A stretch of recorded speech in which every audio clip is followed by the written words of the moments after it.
My mother abandoned me my whole life for my best friend. But when I planned my wedding, she came back pretending to care and gave my fiancé to her.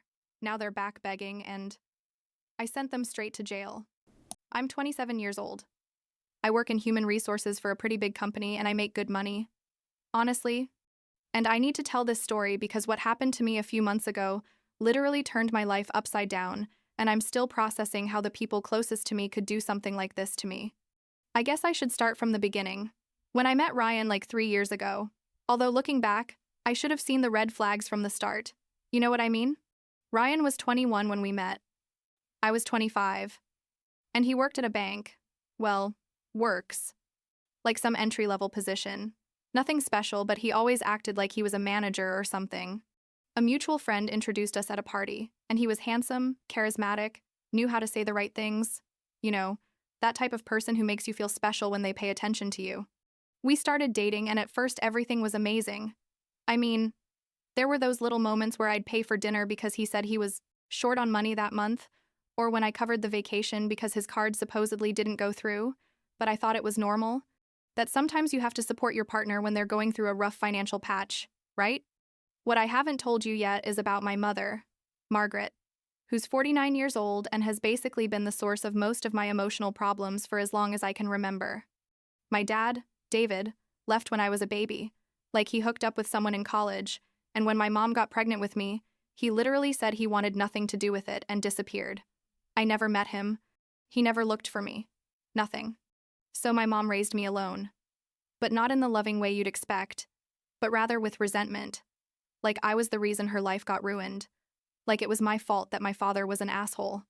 When I was like 6 years old, a family with a girl my age moved next door, Sophie, and I don't know what happened, but my mother became obsessed with her. Sophie was sweet, smiley, polite.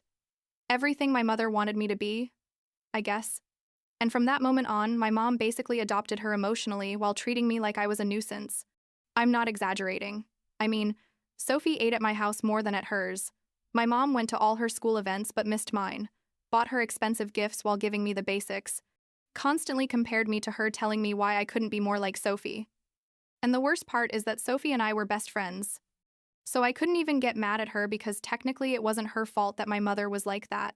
This situation lasted years. Literally my entire childhood and adolescence. I remember perfectly when I turned 15 and my mom bought me a cake from the supermarket. Nothing special. But when Sophie turned 15 2 months later, my mom organized a complete surprise party for her at our house, with decorations, DJ, everything. And I had to help organize it while pretending it didn't hurt.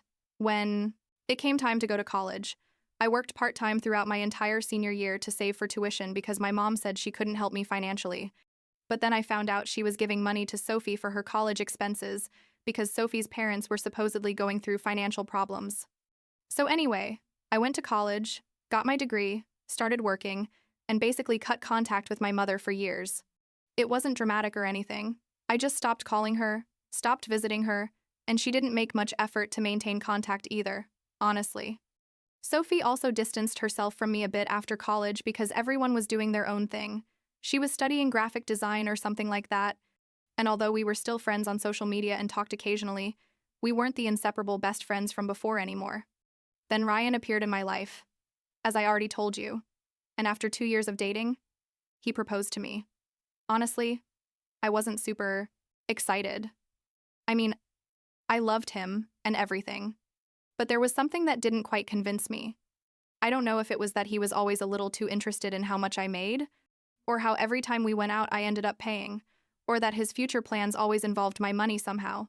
But well, we'd been together for 2 years, and all my friends were getting married, and I thought, why not? Besides, he said he loved me, that I was his world. All those things you want to hear. This is where things get weird.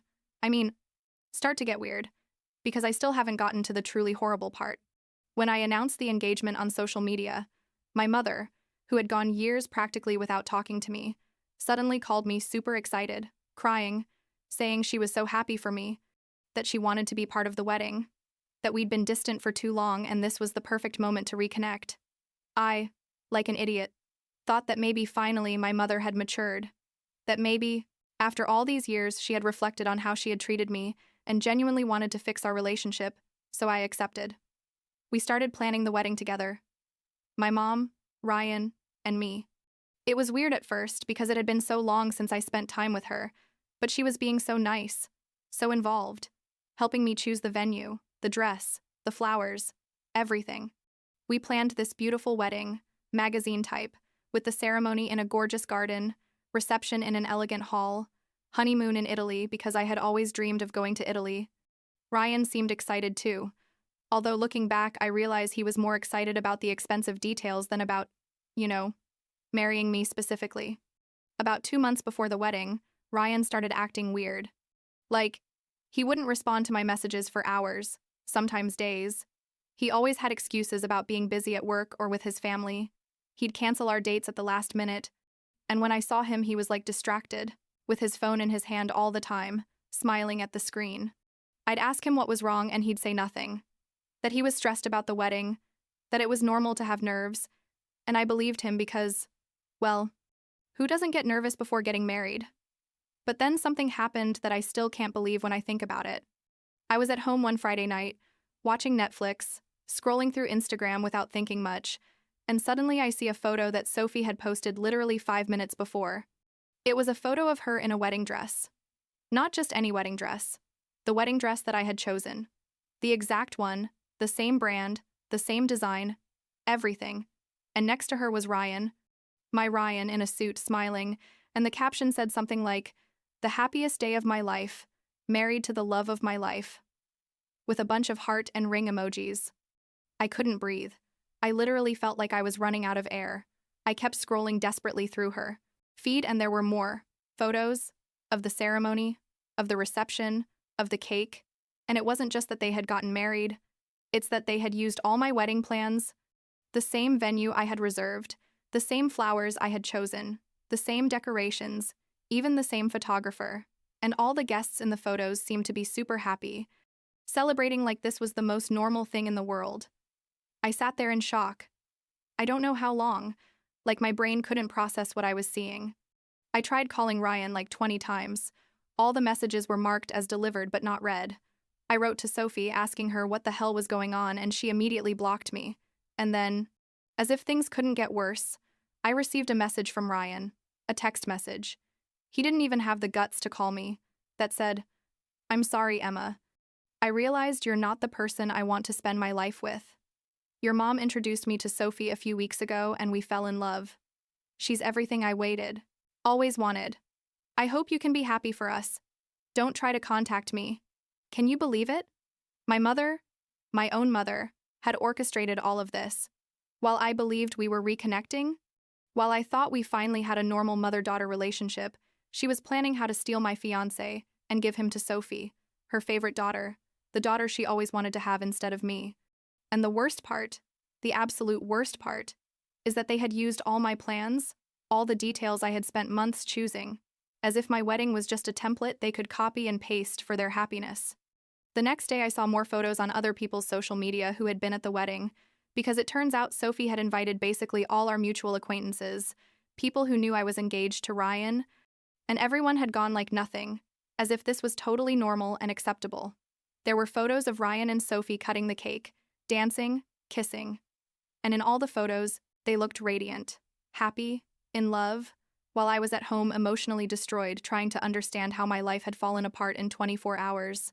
But wait, because this is where the story gets even more ridiculous, because literally 2 days after the wedding, Ryan and Sophie left for Italy, to my planned honeymoon, the same hotels I had booked, the same tours I had researched and reserved, everything. I know this because Sophie kept posting photos, like she didn't even have the decency to be discreet about it. Photos at the Colosseum, in Venice, at the Leaning Tower of Pisa, with captions about how romantic everything was and how much she loved her husband. During those days, I was a mess. I called work and asked for days off because I couldn't even function. I didn't eat. I didn't sleep. I just cried and tried to understand how this had happened to me. My friends came to visit me, brought me food, let me cry on their shoulders. But nothing helped because it wasn't just that my fiancé had left me. It was that my entire family, or what was left of it, had betrayed me in the cruelest way possible. Then, like a week after the wedding, I received a call from my mother. I answered because, I don't know. Part of me needed to hear her explanation. I needed her to tell me something that would make all of this make sense. But no, she didn't call to apologize or to explain herself. She called furious, yelling at me. And you know why she was angry? Because apparently Sophie had discovered that Ryan was completely broke, that he had no savings, that he was in debt up to his neck, that basically he was a freeloader who had been living off my money all this time, and now Sophie was furious because she had married someone who expected her to support him. My mother was yelling at me saying that I should have warned Sophie, that I knew how Ryan was financially and had deliberately hidden that information to sabotage Sophie, that I was a horrible, envious person who couldn't stand to see Sophie happy. I was there listening to this completely stunned. Like, seriously? Is she accusing me of being the bad guy after what they did to me? I yelled back at her, told her she was the worst mother in the world, that I hoped I'd never see her again in my life, and I hung up on her. I blocked my mother everywhere, blocked Sophie, blocked Ryan, blocked everyone who had gone to that damn wedding, and tried to move on with my life as best I could. I went back to work, resumed my routines, started going to therapy because obviously I needed to process all this trauma, and slowly, very slowly, I started to feel a little better. I mean, it still hurt. I still got angry when I thought about it, but at least I could function like a normal human being. But then, like 2 weeks after they got back from Italy, Ryan showed up at my door. He literally rang my doorbell at 8 inches the morning on a Saturday, and when I opened it, because like an idiot I didn't look through the peephole.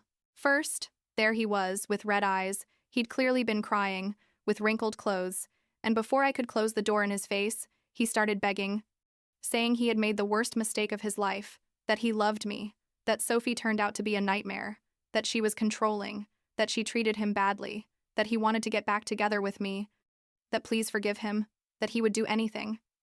I stood there, staring at him, unable to believe what I was hearing. This guy, who had left me by text message, who had married my ex-best friend using my wedding plans, who had gone to my honeymoon with her, was now here crying and begging me to take him back. And the most incredible thing is that he genuinely seemed to believe I was going to say yes. I told him to leave, that I never wanted to see him again, that he was sick if he thought there was any chance I'd get back together with him.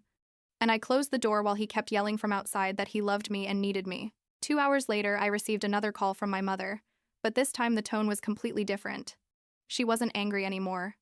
Now she was being sweet, syrupy, saying she had been thinking a lot about everything, that maybe she had been too hard on me, that maybe things had gotten out of control, and that she just wanted everyone to be happy, that if I was willing to forgive Ryan, maybe things could go back to normal.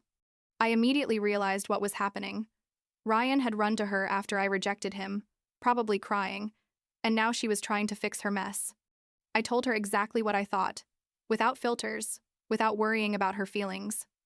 I told her she was a horrible mother, that she had traumatized me for life, that she had chosen Sophie over me since we were kids, and that even now, after everything that had happened, she still cared more about Sophie's well-being than mine. I told her I never wanted to talk to her again, that to me she was dead, and I hung up on her again. I thought that after that they would finally leave me alone. But no, because like a week later, on a Tuesday afternoon when I had just gotten home from work, Sophie and Ryan showed up at my house. I heard them ringing the doorbell insistently. I looked through the peephole and there they both were. So obviously I didn't open, but they started yelling from outside, saying they needed to talk to me, that it was urgent, that they had to resolve things. The neighbors started coming out to see what was happening because they were making a terrible scene, so I opened the door just to tell them to leave before I called the police. But as soon as I opened, Sophie pushed the door, and they both forced their way into my house. I was in shock. Like I couldn't believe they were doing this. And Ryan closed the door behind them while Sophie started yelling at me that everything was my fault, that I had ruined her life, that I knew Ryan had no money and hadn't warned her, that now she was trapped in a marriage with someone who couldn't support her. I yelled back that I had no obligation to warn her about anything, that she had stolen my fiancé, that they had used my wedding plans, that they had gone on my honeymoon, that how dare she come to my house to complain to me about something. Ryan tried to intervene, saying we could resolve this civilly, that we had all made mistakes, and I told him to shut up, that he had no right to have an opinion about anything after what he had done. Sophie was getting more and more hysterical, yelling that I had orchestrated all of this to get revenge on her, that I had always been jealous of her, that I was a toxic and manipulative person. And then, I don't know what happened to me, but I told her that if anyone was toxic here, it was her, that my own mother had preferred her over me my entire life, that she had enjoyed that favoritism without ever defending me or taking my side, and that now that her perfect life wasn't so perfect, she came to blame me. That made her explode completely. She came up to me. I thought she was just going to yell at me closer, but no, she slapped me, hard, right across my face. It caught me completely by surprise and I stumbled backwards. I stood there, paralyzed with my hand on my cheek that was burning horribly, and Sophie kept yelling, saying I deserved it, that I had always deserved it. And Ryan, coward Ryan, instead of doing something, simply ran out of my house, literally opened the door and went running, leaving Sophie there. Sophie realized Ryan had left, and that seemed to disorient her a bit. She stopped yelling and just stood there, staring at me with that rage in her eyes, and I took advantage of that moment to run to my room and lock myself in. I heard Sophie banging on the door, yelling for me to come out, that this wasn't over, but I already had my phone in my hand, calling 911. I told the operator that someone had forced their way into my house, that they had physically assaulted me, that I needed help, and they told me the police were on their way. Sophie must have heard me call the police, because suddenly everything went silent, and then I heard the front door open and close. I waited like 10 minutes locked in my room, making sure she had really left, before coming out. My face still hurt. I could feel it swelling up, and when I looked at myself in the mirror, I had a red cheek and the beginning of a bruise. The police arrived like 20 minutes later. I told them everything that had happened, showed them my face, gave them Sophie and Ryan's names, and they filed a report. One of the officers asked me if I wanted to press charges, and I said, yes, absolutely, yes. I was tired of these people walking all over me without consequences. I also mentioned it had been a break-in because they forced their way into my house, and the officer said they were going to look for Sophie to arrest her. I don't know exactly what happened after that, but like 2 hours later I received a call from a number I didn't know.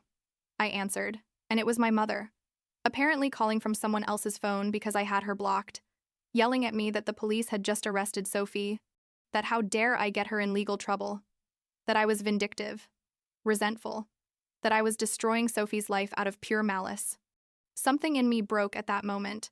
All the rage, all the frustration, all the pain from years of emotional abuse came out at once. I yelled back at her, louder than I had ever yelled in my life. I told her that if she contacted me again, if she showed up near me again, if she sent her pets, Sophie and Ryan, to bother me again, I was going to get a restraining order against all of them, that I was going to hire the best lawyer I could find and I was going to sue them for harassment, for assault, for trespassing, for everything I could think of, and that when I was done with them, they were going to regret being born. I think my tone scared her because she was quiet, for a moment, and then, with a smaller voice, she tried to say, I was exaggerating, that we were family, that families resolve their problems without involving the authorities. I told her she stopped being my family the day she decided Sophie was more important than her own daughter. I told her I hoped she'd rot along with Sophie and Ryan, and I hung up on her for the last time. After that, I changed my phone number because they kept trying to contact me from different numbers, and I hired a lawyer who helped me start the process for a restraining order. Sophie was prosecuted for assault and trespassing. She had to pay bail and now has criminal charges on her record, which gives me a satisfaction I probably shouldn't admit, but it's the truth. It's been like 3 months since all this, and I haven't heard from any of them again. I guess they finally got the message, or their lawyer told them to leave me alone. The restraining order was approved, so legally they can't come near me, my house, or my workplace. And if they do, they're going to end up in serious trouble. My therapist says I still have a lot to process, that this type of betrayal, especially coming from your mother, is something that takes years to heal.